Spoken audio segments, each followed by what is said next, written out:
Harap diperhatikan, hingga hari ini kami belum menerima pelunasan tagihan S pinjam atau SPY letter atas nama S. Data Anda akan diproses oleh tim hukum kami, ya. Ini menjadi bukti nyata langkah tegas kami untuk mengambil jalur hukum atas sikap Anda yang sangat tidak kooperatif dan telah dinyatakan wan prestasi. Ya, surat somasi sebaiknya kami kirim ke alamat tempat tinggal atau ke penanggung jawab lingkungan setempat. Yo, assalamualaikum warahmatullahi wabarakatuh buat teman-temanku semuanya, khususnya yang sudah ada di YouTube Solusi Hutang MB.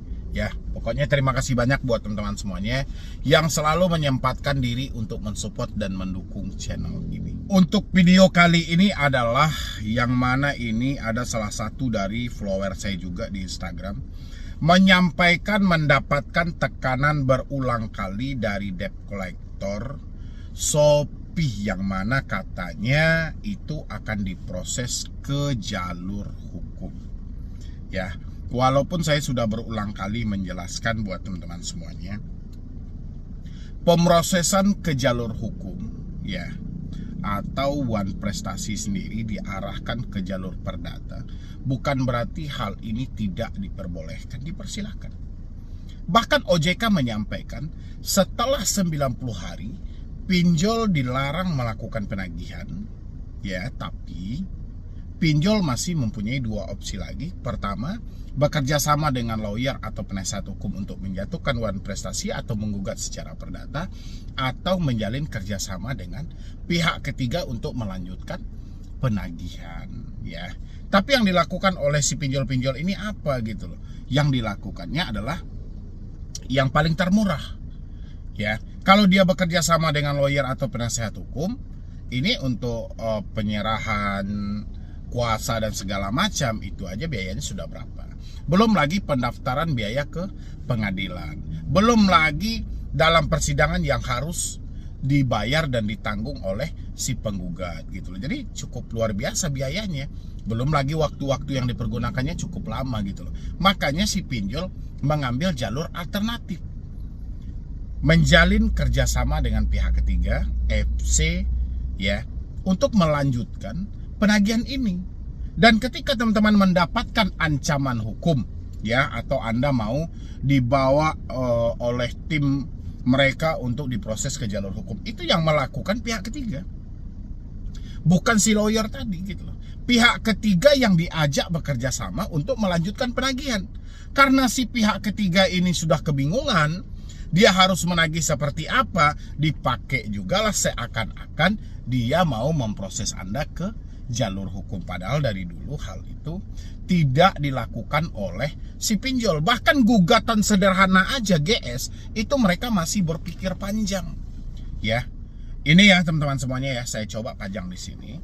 Di sini dia sampaikan, harap diperhatikan, hingga hari ini kami belum menerima pelunasan tagihan S pinjam atau SPY letter atas nama S.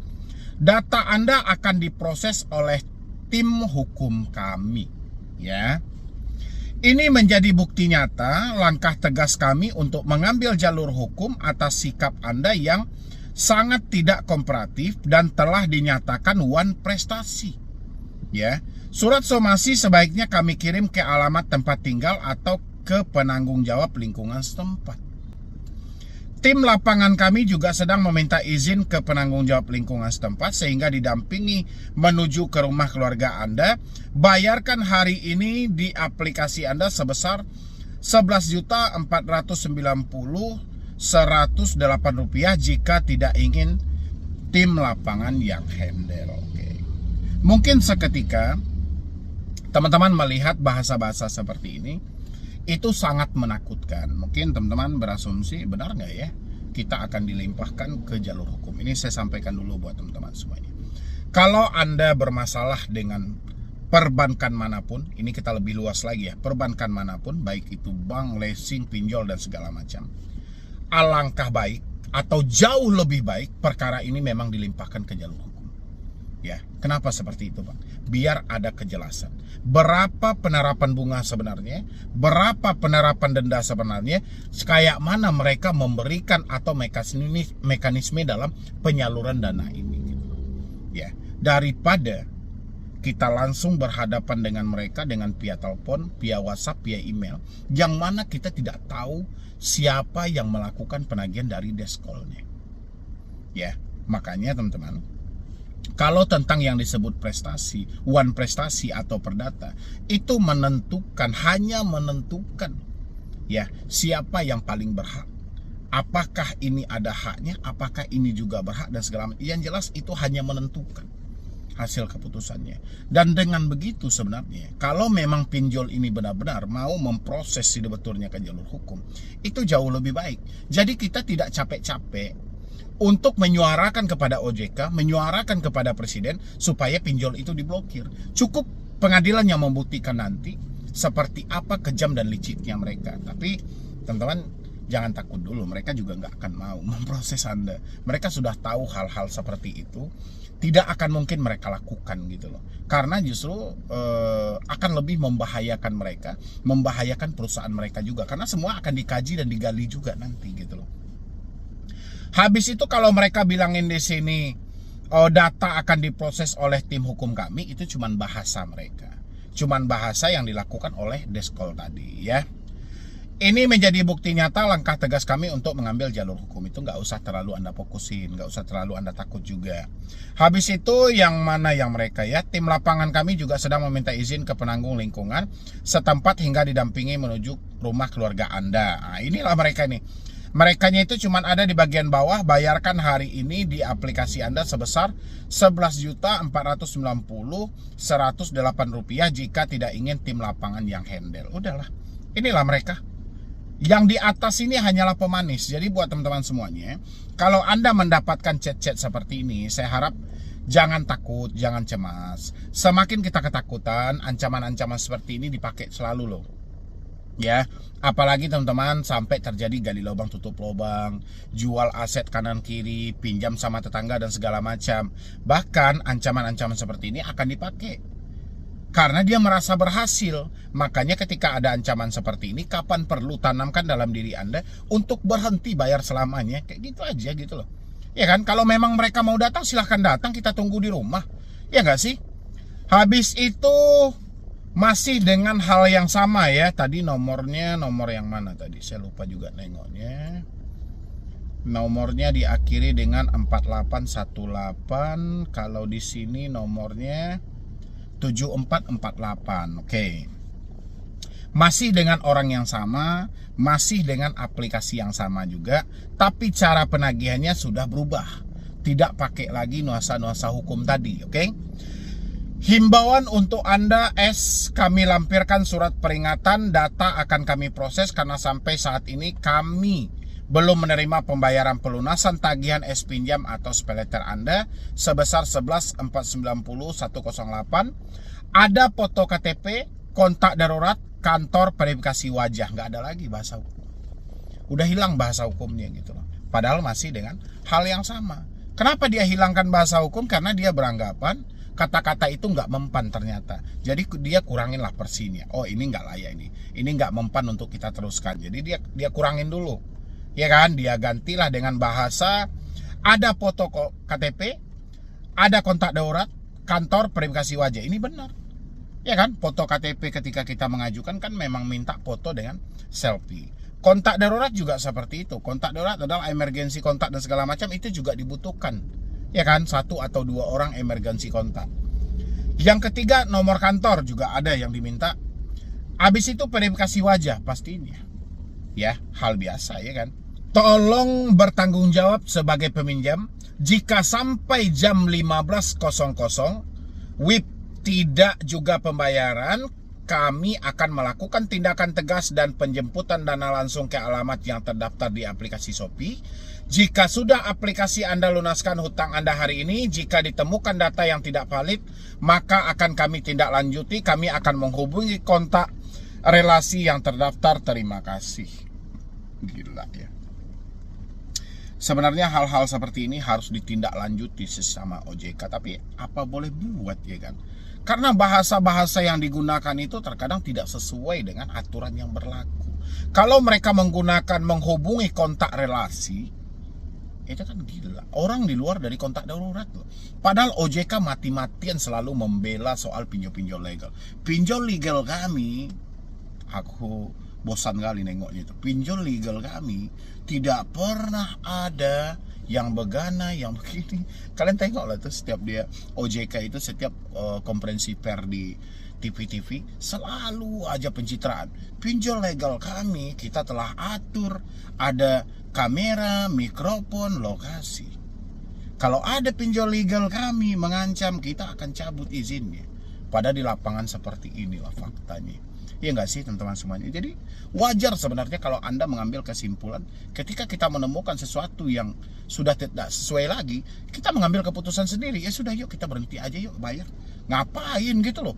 Kita udah dibebankan dengan pemotongan biaya layanan yang besar, habis itu bunga yang tinggi, denda yang sangat luar biasa, dicaci maki lagi gitu loh. Mendingan berhenti bayar tetap juga ya kan. Masuknya ke BI checking. Ya nggak sih teman-teman semuanya? Kadang pencitraan itu. Oke, di sini ini kan tadi dia sudah memakai bahasa hukum itu. Ini masih dengan hal yang sama loh, dengan Shopee juga gitu loh. Tapi di sini dia kurangin persinya gitu loh. Karena dia beranggapan bahasa-bahasa hukum tidak mempan sama Anda. Dia pakailah bahasa KTP, kontak darurat, kantor verifikasi wajah. Ya, tapi mereka tetap aja memaksa Anda untuk membayar jam 15.00, menandakan mereka tidak sampai ke alamat Anda. Nah, dari sini buat teman-teman semuanya, bahasa-bahasa hukum yang digunakan itu Anda tidak perlu khawatir dan Anda tidak perlu takut sampai mereka mengirimkan, wah ini kami dari PT ini, dari PT ini dan segala macam. Anda nggak perlu takut. Ya, yang jelas hari ini kawan-kawan, kita ini tidak mampu bayar, bukan tidak mau bayar. Ya, memang real fakta kehidupan duit kita nggak ada. Ini bukan sandiwara hidup kita loh. Kita sudah berjuang mati-matian dari kemarin, kita sudah mencoba toleh kanan kiri. Ya memang fakta duit yang belum ada kita apa boleh buat. Ya, cuma saya tanamkan buat teman-teman semuanya, jangan pernah terjadi gali lubang tutup lubang, meminjam duit sama tetangga, meminjam duit sama orang-orang sekitar Anda hanya semata karena Anda takut diproses ke jalur hukum. Kata-kata jalur hukum itu hanyalah bagian dari sesi penagihan saja. Dia tidak akan melimpahkan perkara ini sampai ke pengadilan. Ya, sedangkan Anda kredit mobil, kredit motor dan segala macam, itu masih berpikir 3 kali dia untuk memproses Anda ke jalur hukum. Apalagi ini tidak ada anggunan sama sekali. Hutang nggak seberapa. Ya, jadi jangan terpengaruh dengan bahasa-bahasa hukum. Dan habis itu lagi buat teman-teman semuanya, inilah salah satu alasan kenapa saya menyampaikan selalu, ketika Anda sudah telat bayar, ketika Anda sudah menyatakan tidak mampu bayar, daripada ini mengganggu proses hidup Anda buat ke depannya, alangkah baiknya, kan saya sampaikan gitu, alangkah baiknya putus dulu semua komunikasi. Mulai dari WhatsApp, email, telepon. Tadi yang saya pajangin tadi itu antara WhatsApp dan email. Ya, tapi karena ada nomornya itu berarti WhatsApp. Jadi itu adalah penyumbang kepanikan terbesar dalam hidup Anda. Seandainya Anda tidak melihat chat-chat seperti tadi, apa mungkin Anda panik? Enggak. Ya, hal itu tidak terjadi, tapi karena Anda membaca akhirnya Anda kepanikan dan Anda stres. Anda bingung sendiri gitu loh. Ya. Padahal yang dia butuhkan dari Anda itu duit. Ngapain dia proses-proses Anda ke jalur hukum yang menambah anggaran baru lagi gitu loh. Ya kan? Kalau memang Anda mau diproses ke jalur hukum, buat apa si pinjol ini menjalin kerjasama dengan pihak ketiga? Ya kan? Kalau memang pinjol itu melimpahkan perkara ini sampai ke ranah perdata, mungkin semua debt collector sudah jadi pengangguran. Apa guna mereka lagi? Ya kan? Karena setiap perkara bisa dilimpahkan ke jalur hukum kok. Ngapain capek-capek menyewa-nyewa jasa penagih hutang? Ya, jadi buat teman-teman semuanya, tolong berdamailah dengan pemikiran bahwasannya hal-hal seperti itu tidak akan terjadi. Yang jelas Anda fokus saja, tetap bekerja, berusaha. Nanti kalau duit Anda sudah terkumpul, negosiasikan aja. negosiasikan, tunjukkan etikat baiknya kalau duit Anda sudah terkumpul ya. Tapi kalau misalnya duit Anda tidak terkumpul dan segala macam, ya sudahlah. Mau tak mau kita galbay, ya risikonya nama kita masuk ke dalam daftar kredit bermasalah. Ya sudah, itu aja gitu loh. Ya, itu ya buat teman-teman semuanya. Mungkin dari saya cuma itu aja dulu. Mudah-mudahan ini bisa membantu. Dan nanti buat teman-teman semuanya yang mau bergabung di dalam grup WhatsApp, tinggal klik tombol gabung yang ada di bawah nama channel, atau linknya sudah saya sematkan di dalam deskripsi. Oke, jadi sekian dulu dari saya, Mendy Brony. Wassalam.